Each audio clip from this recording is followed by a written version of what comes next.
And this story, the NHS nurse, and we talked about Jennifer Melle a little while ago, about a week ago. An NHS nurse has been suspended now after calling a transgender paedophile patient Mr. and speaking out about the case. The 40-year-old nurse was previously disciplined after refusing to refer to the convicted sex offender as a woman, despite being racially abused and attacked by the patient, apparently called the N-word several times. She was suspended following a brief meeting with a manager and escorted out of St Helier Hospital in tears. Let's speak with Tim Dieppe, Head of Public Policy at Christian Concern. Afternoon to you, Tim. Afternoon, Ian. If we were having this conversation 20 years ago, it would just be the plot from some bizarre sitcom, wouldn't it? Where we'd be going, oh, yeah, you see what happened to this person. They called a man, and this man also happened to be a convicted paedophile as well. And then the nurse got sacked for doing it. And then we'd go to work the next day and say, oh, you see that latest episode? It was hilarious. Guess what happened? And yet here we are with reality turned upside down. Night is day, black is white, all the rest of it, in this curious, bizarre situation where this poor nurse has now lost her job. Well, she's been suspended rather than actually losing her job just now, but she's under, that kind of level of strict discipline. She was escorted out of the premises and, immediately in tears just the other day. Because of this. And, what she was doing, she was doing her duties as a nurse. She looked up on the medical records. Medical records said the patient is male. She needed to speak to a doctor, picked up the phone, speaks to the doctor, said to the doctor, Mr. So-and-so, whatever else she said about him. But the patient, unfortunately, overheard the conversation and went berserk and sort of, you can't call me Mr., I'm Mrs., whatever, and proceeded to racially abuse her, call her the N-word, and lunge at her and all of this kind of stuff. And poor Jennifer was kind of, distressed and upset and shocked at the abuse she was receiving, and explained that she'd been talking to the doctor. And that in conscience, she's not going to refer to him as her, particularly in a medical situation where you're talking about, medical procedures and stuff. So yes, where I understand the procedure in question was relevant to the gender of the patient. Well, exactly. Yes, it's about a catheter and things like that. Yeah. So it's absurd and crazy, really, that the NHS are going to this lengths of now suspending her, disciplining her even more for this. You'd have thought they might sort of backtrack and say, oh yeah, really sorry, that shouldn't have happened. Actually, you're quite right, and you're within your rights to call him he, particularly when you talk about biological issues and so on in the medical context, talking to a doctor. You weren't actually talking to him in the first place. She was talking to a doctor in the first place as well. And you'd have thought the NHS would say, yes, fine, that's fine to do that. But instead, they double down and say, no, this is terrible. You misgendered him. Even though he's a convicted paedophile and out of sympathies for his victims, apart from anything else, you'd have thought you'd have called him. And his medical records said he's male and so on. So it is an absurd, crazy thing. She's not broken any laws. I really hope the NHS is embarrassed by this and ends up changing its policy as a result. She's going to pursue a legal case now for discrimination against her because of her Christian beliefs and arguably because of her race as well, because I understand that somebody who's not black proceeded to call this guy he later on in the day and received no discipline, and yet she was disciplined.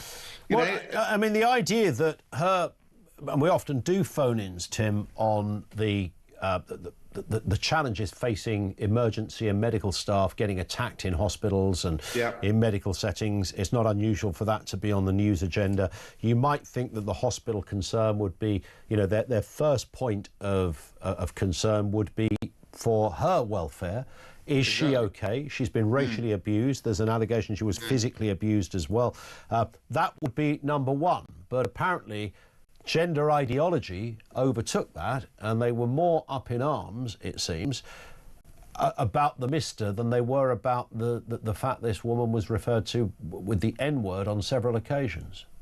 Yes, and was left, distressed and sleepless nights, and was told he'd further mentioned her later in the night to another colleague and said threatening things about her and so on.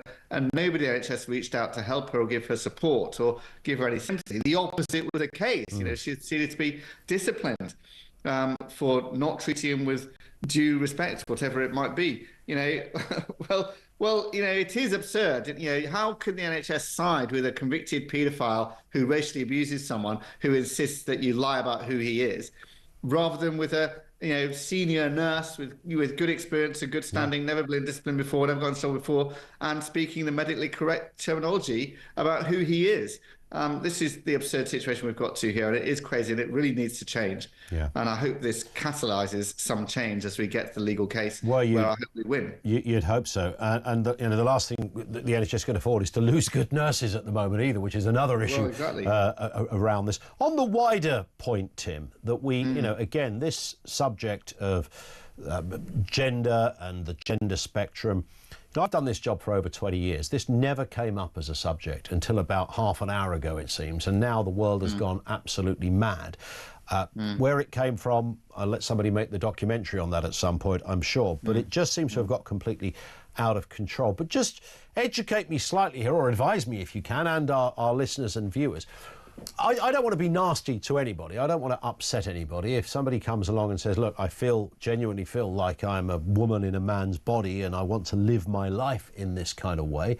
Now, it isn't for me to moderate or change my language to appease someone's issue, whether that issue is psychological, medical, physical, whatever it happens to be. But I simultaneously don't want to be unkind to them either. What do you think is the Christian way to deal with this labyrinthine subject that's exploded in recent years without recognising and understanding reality, which is what I'm really interested in, but simultaneously not wanting... I don't want anybody to go home from work in tears or be hurt. What is the right approach? How would you as a Christian advise on that?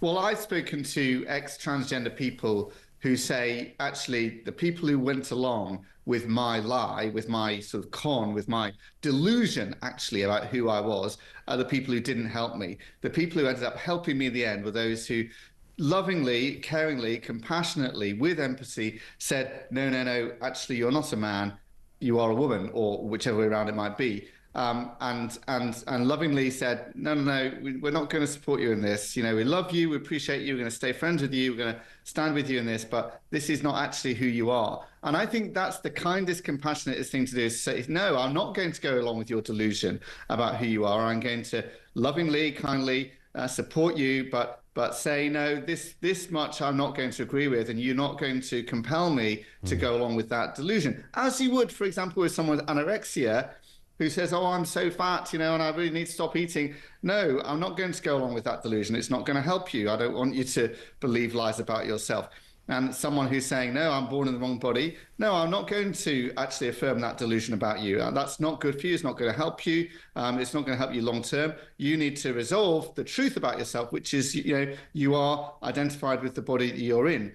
And resolve it that way and live that way, and that's better for you. And so I think that's the kind, loving, compassionate, truthful thing to do. The Bible talks about speaking the truth in love, and that's what I would want to do with people who I meet and interact with, in a kind way, in a compassionate way, in a way hopefully they can see my heart, that's not coming with hatred, it's not coming with any attempt to discriminate or harm them in any way. It's coming motivated by love. I'm not going to go along with the disillusion. That's the point. Very thorough response, Tim. Thank you, sir. Great to have you on. Tim Dieppe is the head of public policy at Christian Concern.